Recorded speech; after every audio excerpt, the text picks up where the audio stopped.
Hello, everyone. Good morning, good evening, good afternoon, depending on where in the world you are. As you can see the window behind me, it's good evening here, but Jason, I think it's probably, what is it, like early afternoon for you, or lunchtime? Is it lunchtime? It's coming up on lunchtime, almost noon. I love that time of day where it's almost lunchtime, but you still have like a good portion of the day ahead of you, but you're also kind of feeling like, okay, I have half the day behind me. Great. So I see more and more of you are hopping in. Hi, guys. Thanks for joining. You're watching Scaling Your Digital Agency, a webinar with Jason Wang, brought to you by Visita. Today's webinar is for agency owners, digital marketing agencies and professionals. And Jason here is going to share some of his insights about scaling your digital agency, all about growing that activity, boosting the revenue, meeting and beating your business goals. Today's webinar is brought to you by Visita. Visita is a business management platform that partners with many marketing agencies. What we do is we help agencies like yours kind of scale their activity, create additional services and added value for their customers that create a lot of brand exposure, increase customer stickiness, and create new revenue opportunities. So we're going to hear from Jason in just a moment. Just do some quick housekeeping because we do want today to be an interactive discussion. We'd absolutely love for you to send us your questions and your thoughts. Jason's going to run through some ideas that he thinks will be insightful for you, and then we will leave some time at the end for Q&A. So feel free to drop us a question at any time, and I will make sure all those questions get to Jason. And if you have any questions about Visita, of course, feel free to drop us those as well. I'll definitely answer those as well. If you want to ask a question, you can use the GoToWebinar panel. I know GoToWebinar, it's a bit old school, a bit retro, but we love it. It served us well. So you can use the control panel. There's a little section that is called questions. It's probably collapsed, so you might have to use that little arrow. Just open it up, drop us a question, or just say hi, or just tell us what you're having for lunch, or whatever it is. And the other attendees will not see your question. It only comes to us, so don't worry about anything. So go ahead and send us a little test if you want to, and if you have a question, you can just drop it in the little box over there. So before we dive in, I'm just going to say a couple quick words about Visita, which is sponsoring today's event. Visita is a company established over, it says, we updated it. Okay, 12 years ago, 2010, Visita started out. We've been a partner-focused company since day one. So we do have our direct channel where we engage directly with small businesses, but we work closely with marketing agencies that serve the small business community, helping them create additional services. What we essentially do is help marketing agencies become SaaS providers and become technology providers and deliver their services within a platform where they can offer all these great features for business management that their clients use on a daily basis. And what's great is that also our partners put their branding on the application.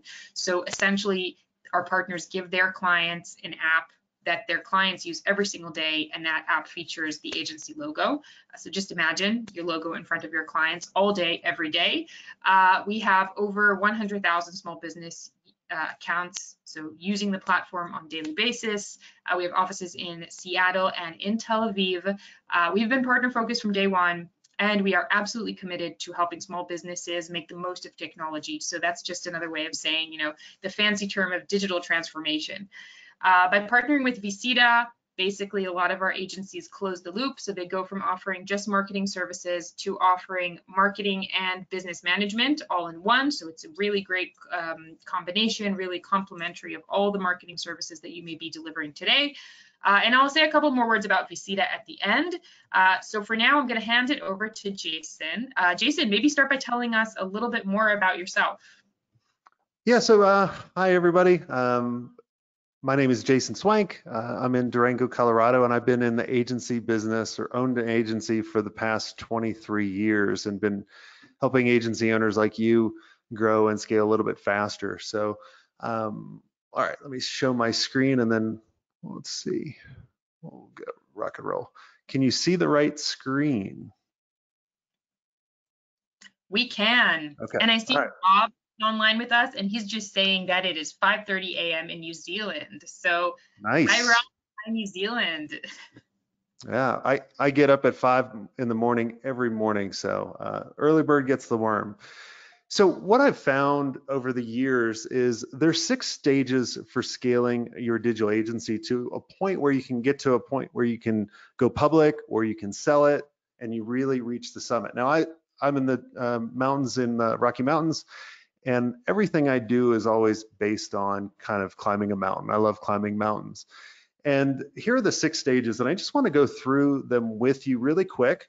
And because if we know what are the 6 stages we need to go through, and then which stage are you currently in right now, talk about what you actually need to do so you can scale a lot faster. Because I know a lot of you are all in different places.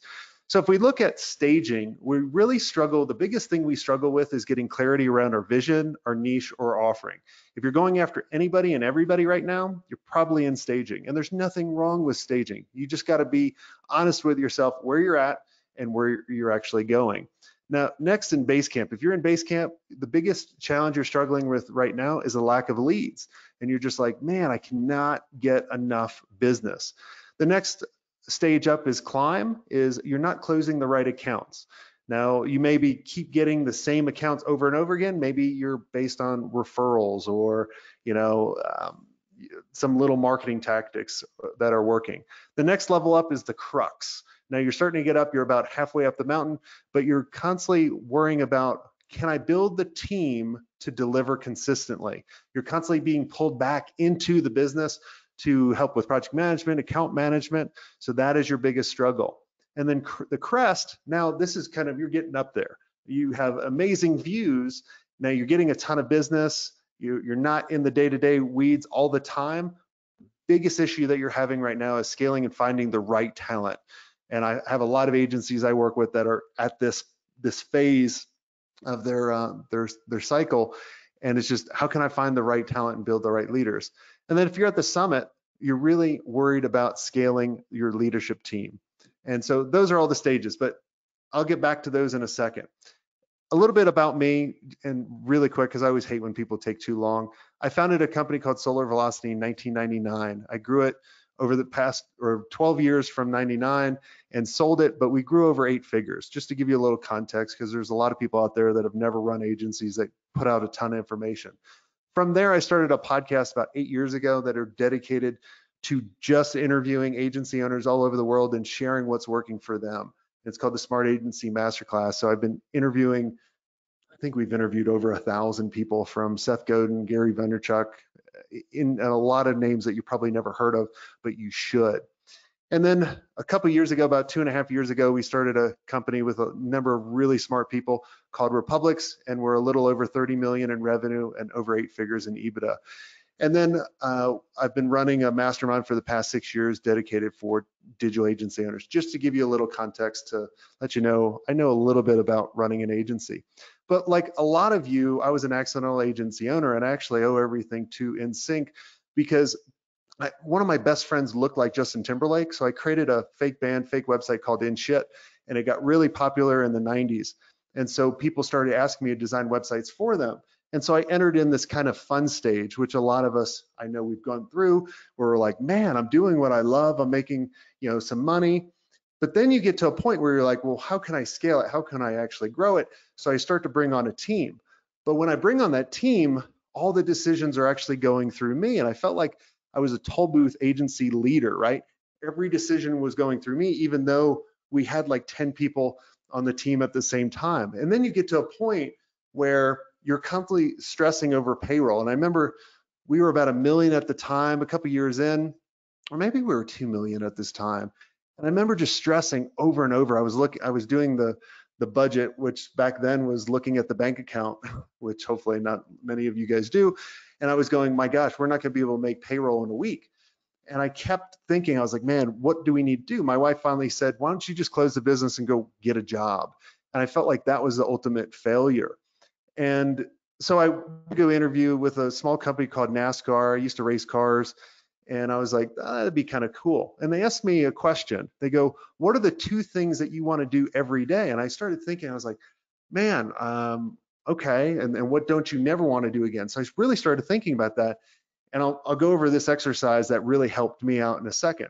But what I also realized was, let's say we're on a boat from New York to London, And my team is on this boat because I was trying to find out what is really the root cause of everything.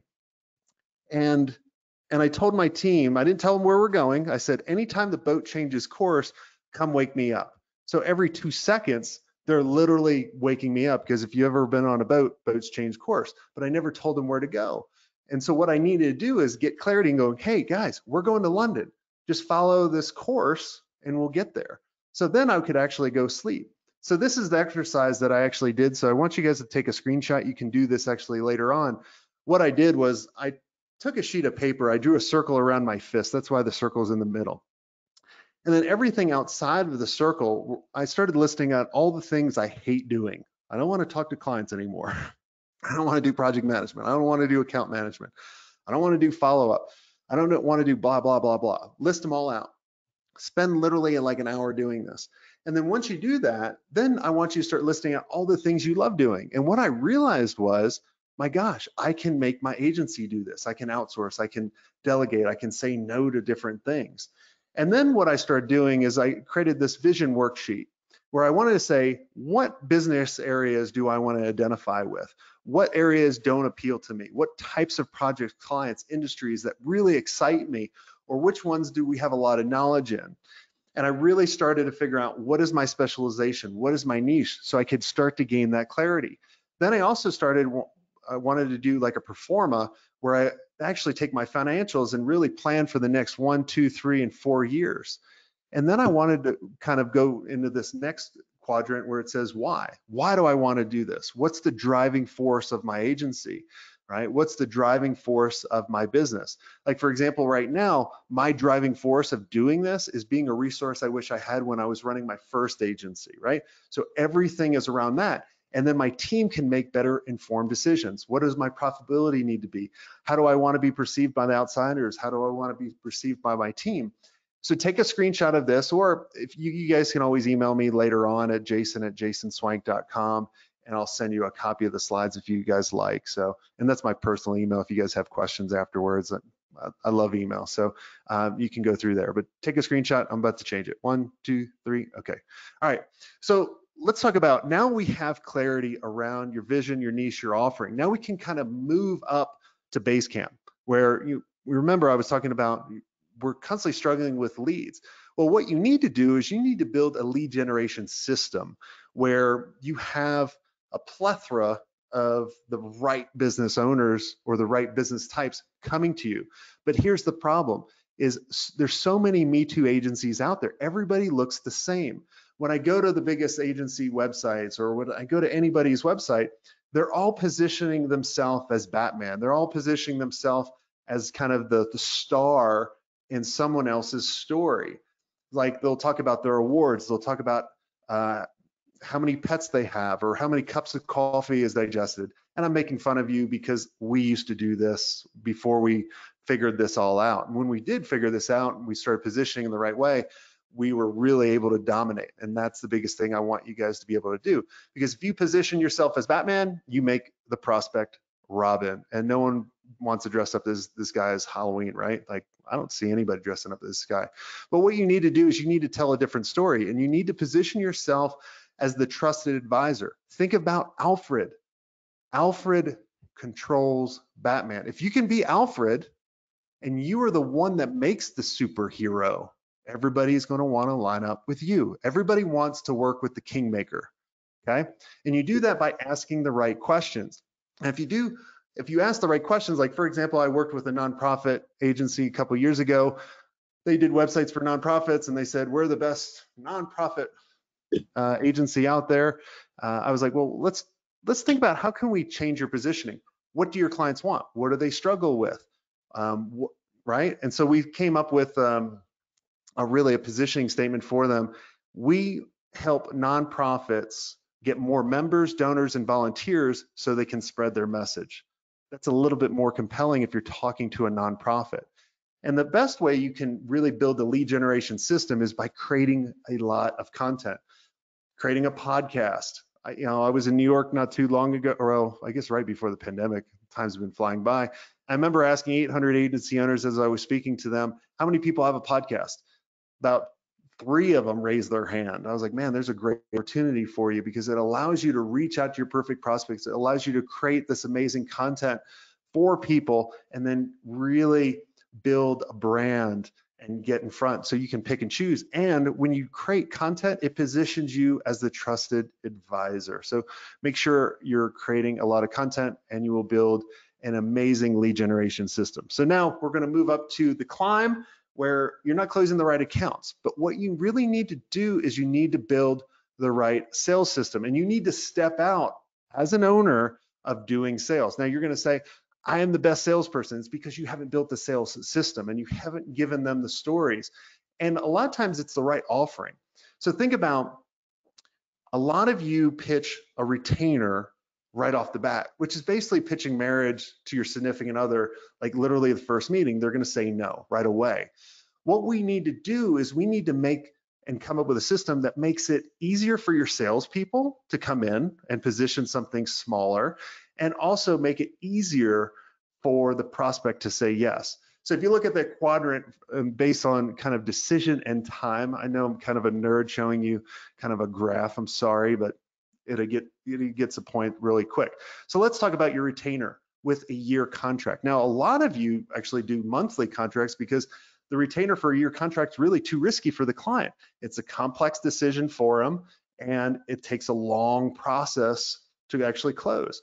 Now, a lot of you actually do a retainer month to month, which the client's still a little unsure, but you know, the risk is not that big because they can cancel after a month. So it's a rather short commitment to make a decision, but it's still more complex decision because it is a higher ticket. Now, if you actually position a project, it's simpler, even though it might be on the longer process. But the winning part of this is doing an offering ladder, and I'll explain this in a second, where it's very simple and it's a short time frame. And what it does is it really thinks about how can we build trust with that prospect. So that prospect really builds trust with the agency, which is you. And we can do that through what I call a foot in the door offer. And if you look at this, and I'll give you a scenario. There was an SEO agency that came to me many years ago and was selling $5,000 a month retainers. And it was month to month, right? So on the right quadrant on the bottom. I said, why don't we position a foot in the door strategy where we're going to say, let's meet for an hour and we're going to go over where you're at, where you need to go, and kind of give you a blueprint for success. And we do charge for this. And then once we do that, so he charged $2,500 for it. Then once he went through that blueprint and said, hey, do you like the blueprint? And they're like, yeah, this is great. Cool. Do you want me to do that for you? Yeah, they were like, okay. Then he'd position a smaller project in order to fix a lot of the gaps that they found in the foot in the door. And that smaller project, I said, well, what does that need to be? He was like, well, and I asked him, I said, how long does it take you to come up with, results? And he was like, 2 months. I said, cool, let's sell a 3-month project for them. So we kind of combined the smaller and the bigger project together, honestly, on this one. And so we charged $15,000, which was basically $5,000 for 3 months. And I said, when you hit the month 2 and they start seeing results, that's when we're going to start positioning the retainer. They position the retainer at $8,000. Now, what I didn't tell you in the very beginning, when he would do the month-to-month contracts, he would basically keep his clients for 6 months and they would leave, right? Because there's no long-term commitment. So they're basically making $30,000 every client that they would get. With this new one, when we position the retainer at $8,000 for 12 months, now they're making well over $100K every client that they come in. So that's just an example of changing your offering, making it a little easier. And it's very easy for your salesperson to sell the foot in the door rather than the whole big project. The other part is around qualification for your salespeople, so you can make sure they're talking to the right people. And if you remember NBAT, think of it this. The N is for need. What is their need? Does it match up with what you do? That's the easy part. Budget is the next. That should be the second question from your salesperson. What is your budget for this? Now, a lot of times people are like, I don't have a budget. Well, I'd love to mess with them and say, well, I'd love working with people that don't have a budget so we don't have to worry about money. And then I kind of joke with them, and then I act as like kind of the reverse auctioneer. I say, look, I just need to know what kind of range that you're staying around. And this is very important to remember this. Start high and go low. They'll always remember the first number. So I would say, Are you trying to stay around $1 billion, $1 million, 100,000, 5,000, 2,000? And then you would always get the budget from them. The next question is, are they the authority? Not just because they're the CMO, could they be the authority? So I'd always ask, how does your overall objectives line up with what you just told me that you need? And if they say, I don't know, well, who knows? Bob knows. Cool, can we get Bob on a call? And we'll bring in Bob. The last is timing. We want to make sure that they don't need the Death Star website for Darth Vader yesterday, because they're going to be a nightmare client. I always have a saying, there's no such thing as a bad agency client. There's only a bad prospect or a bad process. And in this time, they're a bad prospect. The next questions I go into, and this is an easy way to remember the 3 I's, is what is their big issue that they're having, and really uncover what is their biggest issue and teach your sales team how to do this. So once they identify the biggest issue, so let's say it's lead generation, cool. And a lot of times your prospect will try to lie to you, but you have to kind of dig into it. And then you need to ask the question, well, what's the impact if we fix this lead generation? Or how much money is it costing you? And you have them say the number, $1 million. Okay, good. How important is that to you?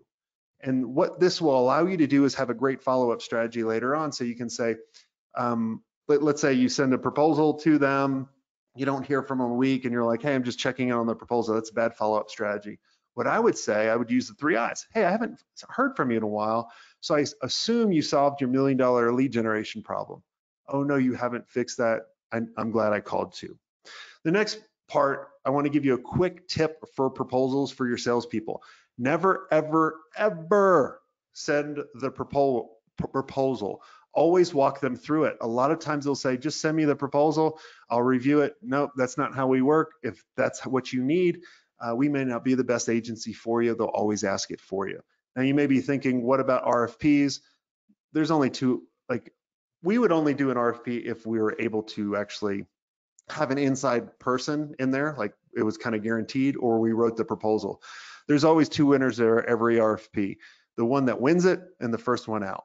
So I always joke with people, you know, RFP really stands for request for punishment and real effing problem. And there's a number of other different things.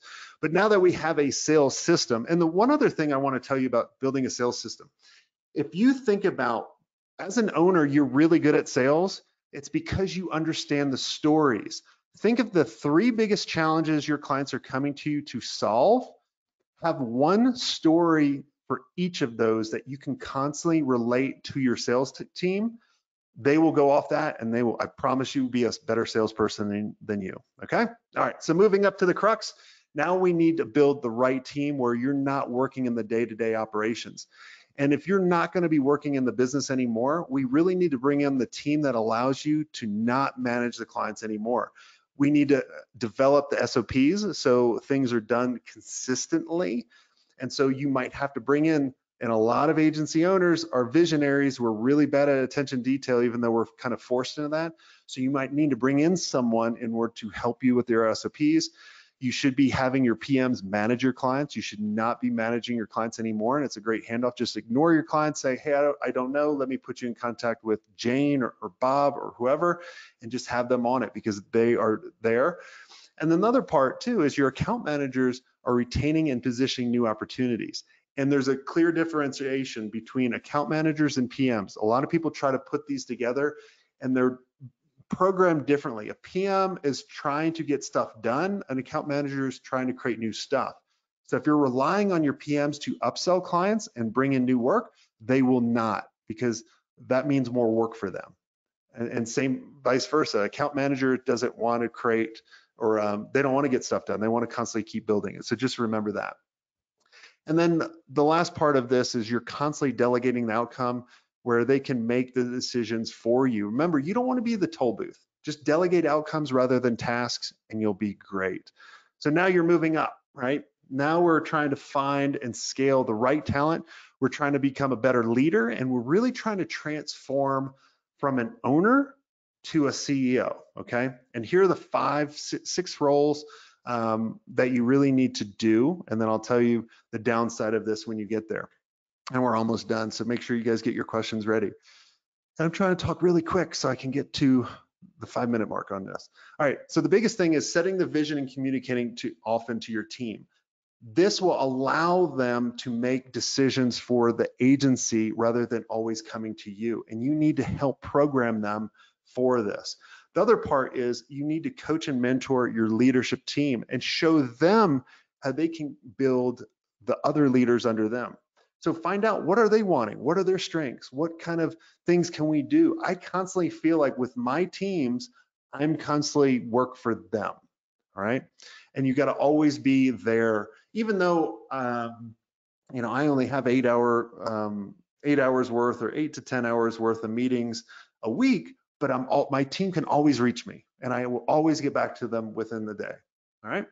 You also need to be the face of the agency. And I know a lot of you may be going, well, if I'm the face of the agency, my clients are always going to want to work with me. People are always going to come to me. It's about what rules you create around yourself. The great example of this is Gary Vaynerchuk with VaynerMedia. Incredible person, incredible agency. I can promise you he does not work on any accounts. And he's probably the biggest face of any of the agencies out there currently. You also need to build the key relationships. You can build key relationships with technology companies, other agencies, other types of businesses that can really catapult your business. And only you can actually do that. And then understand the KPIs and the financials. You don't have to be a whiz kid with spreadsheets and all of that. You just need to understand what are the important key metrics. Like if you were on a desert island, someone brought you a napkin, what are the things that you would need to know in order to be healthy, okay?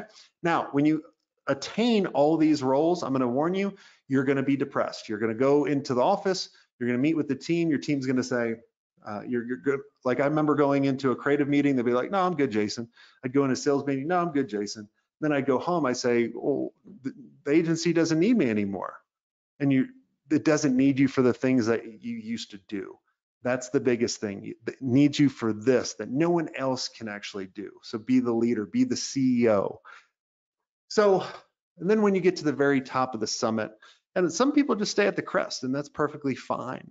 Or then they make the adjustment up, is when you get to the summit, now it's not about growing yourself as a leader, even though you're always growing. It's more about how can I build better leaders within the organization? How can I become the chairman and really take some of my leadership staff or bring in a CEO to really run and take the agency even past to what your capabilities are? Scale the leadership team, you know, go for a big acquisition. Both, you know, selling or maybe even buying, or, you know, maybe you do a public offering and get to that point. So those are the 6 stages that I see agencies going through, you know, from the past 23 years of experience. So I think I have 2 minutes to spare that I promised I would do the slides in under 20 or 30 minutes. So We made it. We made it. I can take a breath. So let me search. Oh boy. Wow. Okay. So first of all, thank you so much, Jason. That was really fascinating. I'm actually an ex agent person myself, so it's really great to always, I mean, I've moved sides and I've been on the SaaS vendor side for a while now. But a lot of what you said really kind of brings me back to the days of you know, trying to grow your agency and facing, you know, on one hand, the thrill of you know, working with great customers and great people, but also, you know, the challenges and the fear and the feeling that, you know, you really you're kind of living month to month waiting to see, you know, what happens next. You know, are these people coming back? Will this one-time deal actually convert into a long-term opportunity? So we do have a couple of questions from the audience, but maybe we'll start with a question for me, if that's okay. Sure.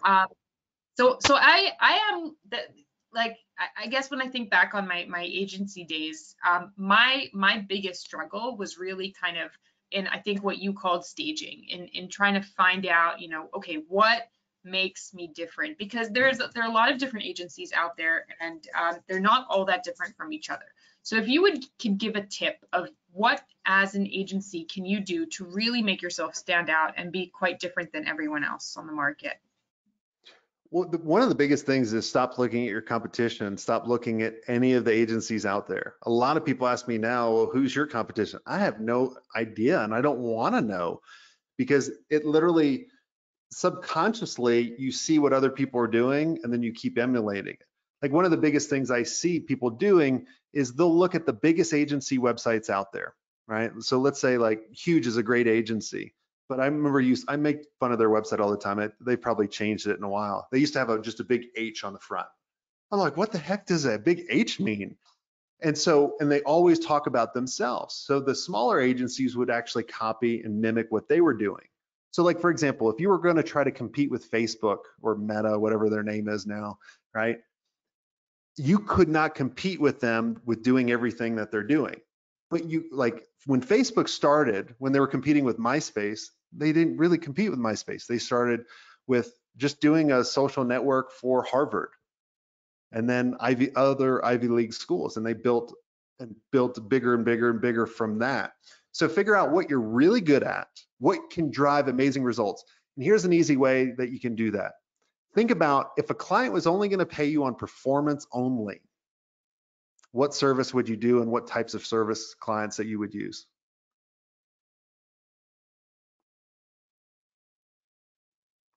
All right. I actually have a little visitor here as you were answering my question.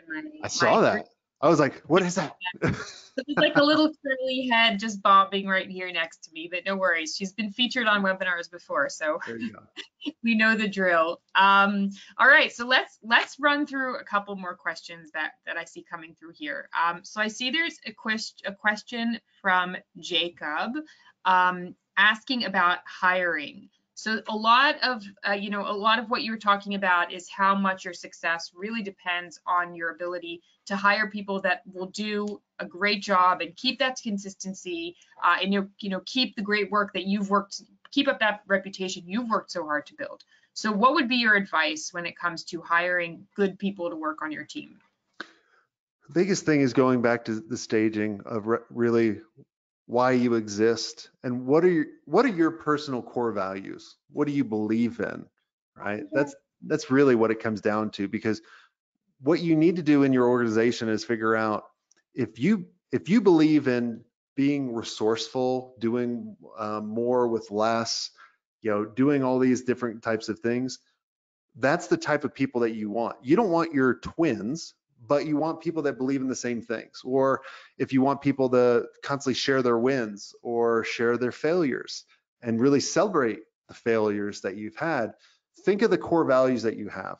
Zappos does an amazing job, at bringing amazing people that believe in what they believe in. Like I think in theirs is around customer happiness.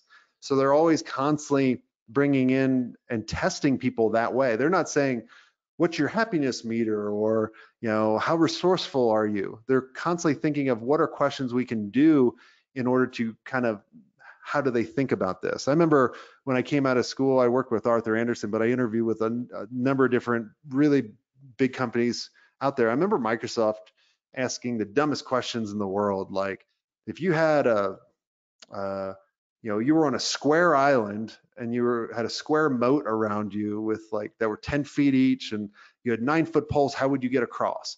They don't care if you got the answer right. They wanted to explain to me how you were thinking, because they want creative thinkers. They want problem solvers rather than rate yourself on a scale 1 to 10 for problem solving. Everybody's going to say a 10. So think about your core values and think about the things that you can do in order to do that. And then also think about how do I do this to the market, or how do I let people know what type of company I am to my, right? Like, because you're always recruiting. Most of the time you guys think you're recruiting prospects, but you're also recruiting talent. So I would always constantly do videos. Like think about with VaynerMedia, another great example, right? Like I'll constantly use them because they do a lot of really good stuff. They're always putting out content. People want to work for him for free. So do stuff like that. I love that. And we've also, even as a SaaS company, we've invested so much in our employer brand. We just do so much to position ourselves. I mean, of course, before anything else, as a leader in our industry and as a company that customers and prospects want to work with, but also as a really great place to work. And there's just, I feel like it's really exploded. The whole concept of employer brand has just become, it's such a big deal right now, especially in the tech scene. So yeah, definitely, an area where agencies should be working too.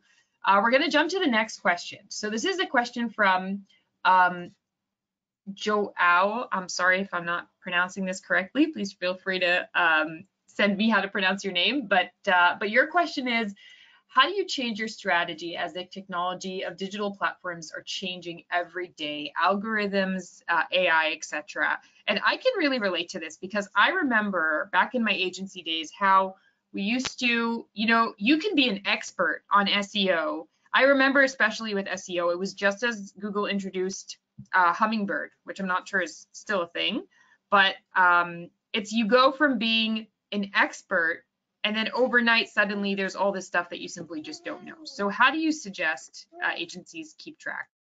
Yeah, it's a great question. I always, and this is what I do in my business now, right? Like, I never talk about a tactic that is currently working right now.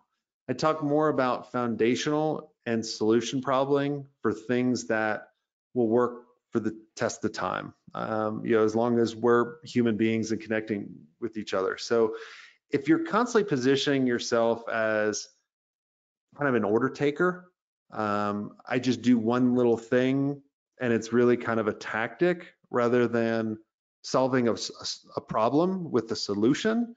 That solution can always change. Now, as we got bigger in the agency and we were doing a lot of things, we would have practice directors for each division. And there were like mini CEOs for each little major hub. So I didn't have to go, I know everything about SEO, I know everything about hosting, I know everything about pay-per-click, I know everything about this. I'd have people for that their whole job was to stay up to date with all this. Where I see a lot of people struggle is the owners are trying to do everything.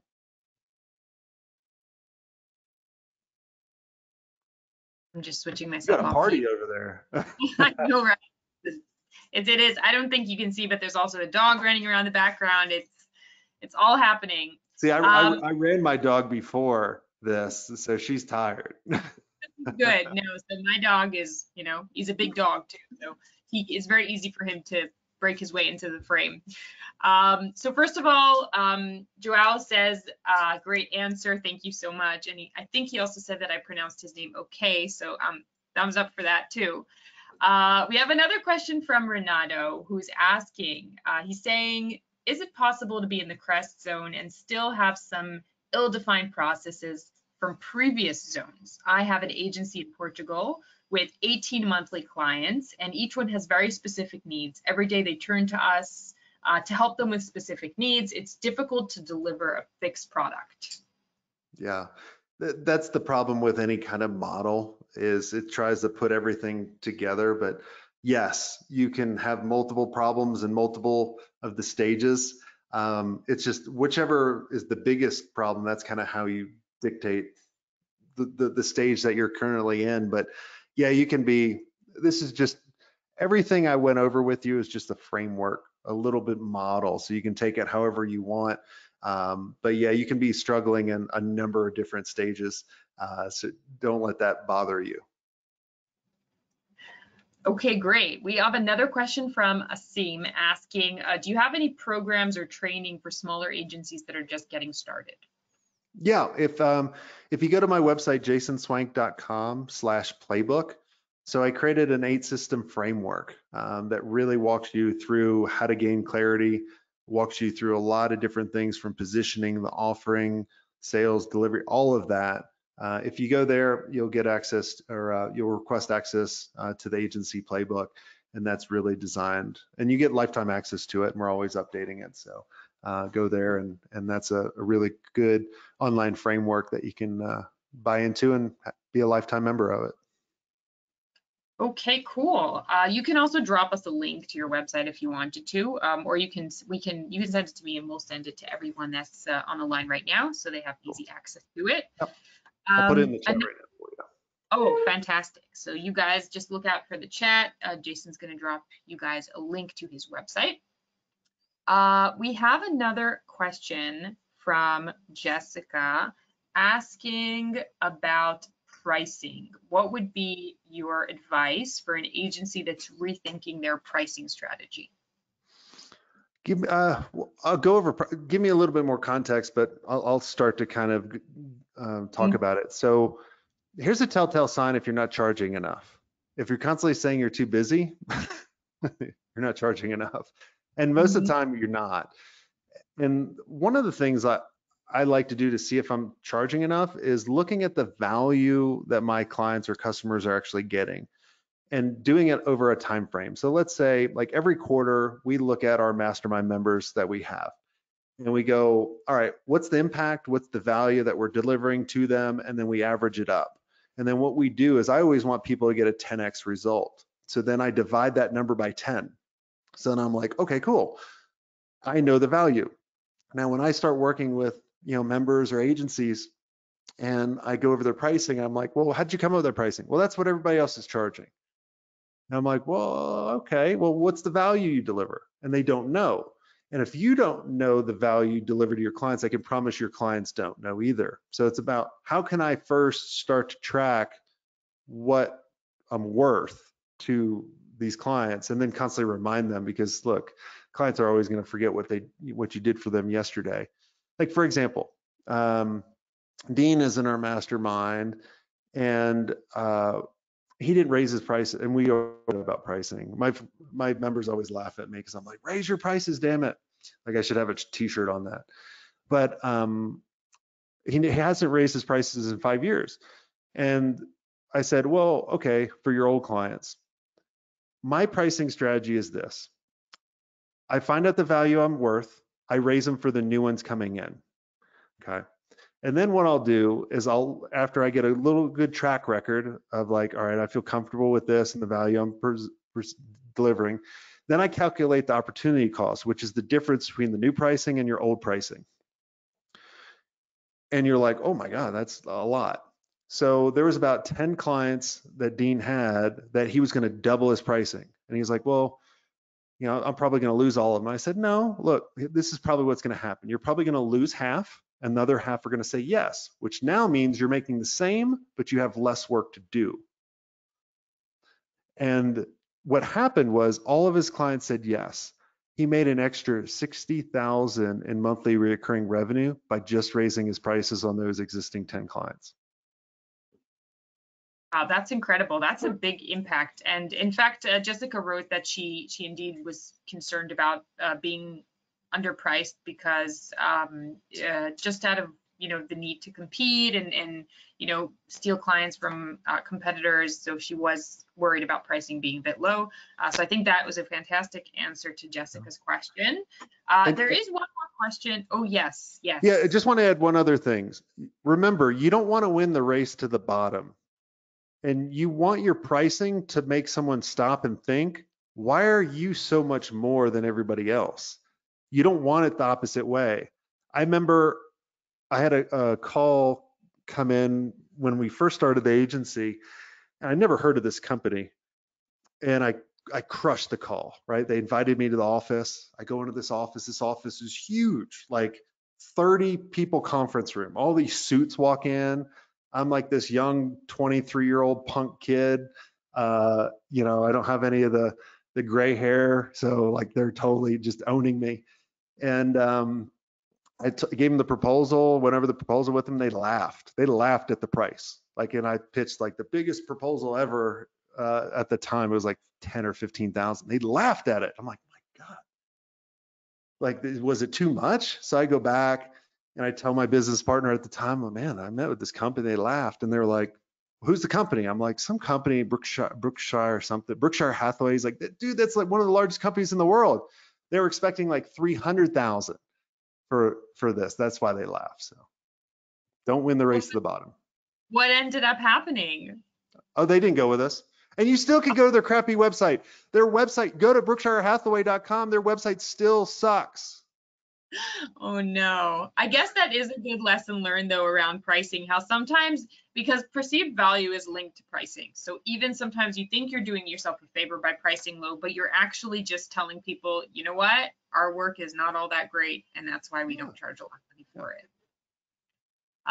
Great. So one last question, and this is a question that I remember always thinking about when I was back in my agency days.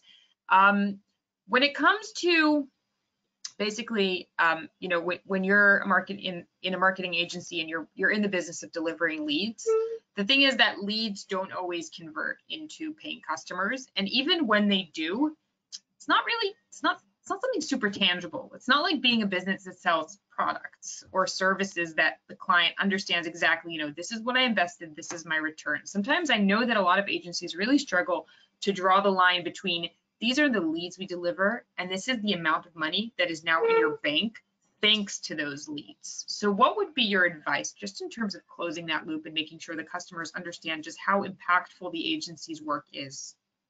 It's about benchmarking and coming up with KPIs, the KPIs before you and after, and then having them determine how much is a lead actually worth. So I would ask to them, like, if you're generating leads for them, be like, how many leads are you getting now? None. Okay, all right, that's easy.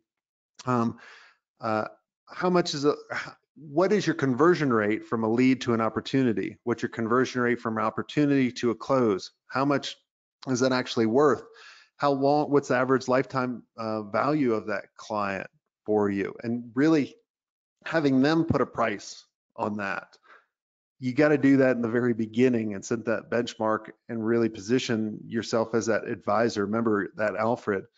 And then as you're constantly reminding them, like, man, hey, we generated 50 leads for you this month, meaning you probably have 25 opportunities, meaning you probably closed 10 of them, and you told me each lead is worth 100,000, so you made X, whatever it is. Is that right? And they're like, how'd you know? Because I asked you the right questions. I think that is super important because I know a lot of professionals at agencies very often get wrapped up in the conversations that are around, you know, oh, this looks so pretty, and don't you love this new branding, and don't you love this new website, and you know, we're getting this amount of likes on social. And I think there's nothing like a constant reminder of bringing it down to those solid KPIs, how much of what we're doing is actually translating to money in the bank. And you know, to me, that was probably one of the biggest lessons I learned over the years back in my agency time. So Jason, thank you so much for answering those questions. I will add just on top of the question about, you know, closing the loop with revenue, is that's probably one of the reasons I really love working at Visita, and I love what Visita can do for agencies. So we partner with a lot of big agencies and basically help them do exactly that. So I'm going to tell you a little bit more about just some of what we do at Visita, and then if anyone's interested in learning more, you're more than welcome to drop us a drop us a note in the question box, or you can go to visita.com, head over to our partner section and read more about what we do with partners. So basically, and just, can you see my screen with the little people standing on the map? Yes. Yep. Fantastic. So how we work with agencies is basically we take your services, combine them with our platform, and give you an application that you can give to your small business customers, which helps you unlock new revenue potential. So you're creating additional products and services that you can sell to your customers, so you can attract new customers as well as upsell your new ones. We know that this is something that truly contributes to stickiness, because now if a customer is considering moving to another agency, they're not going to just lose, you know, the agency services. They're going to lose the very core application they use for their business. They use it to schedule their appointments with their clients.